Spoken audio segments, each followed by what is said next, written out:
Today's devotion is from Luke chapter 15.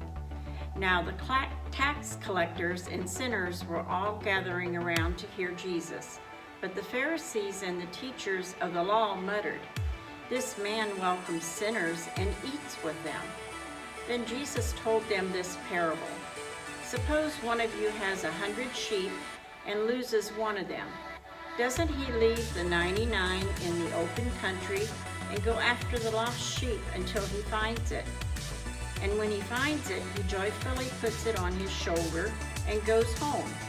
Then he calls his friends and neighbors together and says, "Rejoice with me, I have found my lost sheep." I tell you that in the same way there will be more rejoicing in heaven over one sinner who repents than over 99 righteous persons who do not need to repent.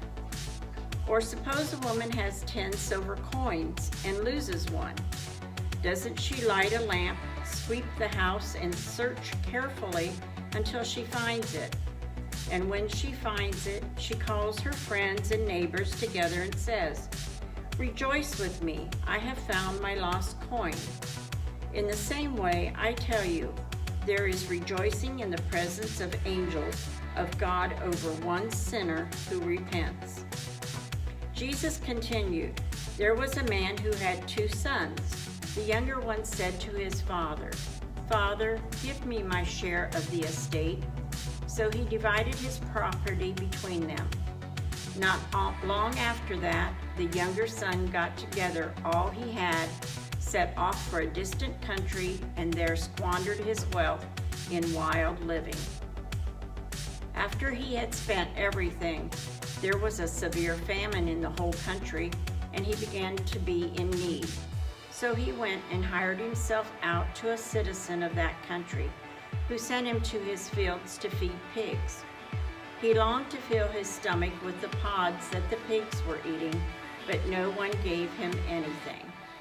When he came to his senses, he said, 'How many of my father's hired servants have food to spare, and here I am starving to death? I will set out and go back to my father and say to him, Father, I have sinned against heaven and against you. I am no longer worthy to be called your son. Make me like one of your hired servants.' So he got up and went to his father. But while he was still a long way off, his father saw him and was filled with compassion for him. He ran to his son, threw his arms around him, and kissed him.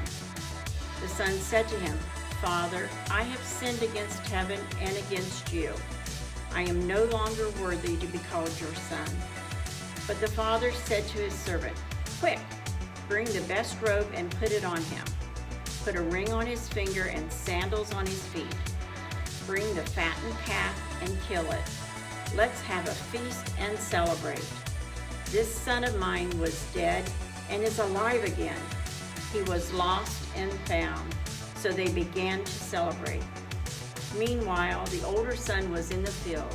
When he came near the house, he heard music and dancing. So he called one of the servants and asked him, 'What's going on?'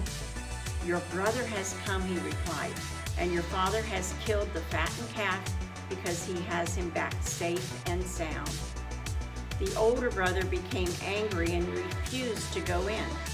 So his father went out and pleaded with him.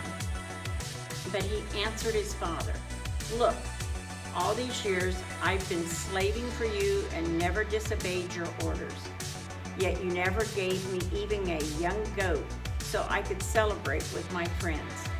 But when this son of yours who has squandered your property with prostitutes come home, you kill the fattened calf for him.' 'My son,' the father said, 'you are always with me, and everything I have is yours. But what we had to celebrate and be glad, because this brother of yours was dead and is alive again.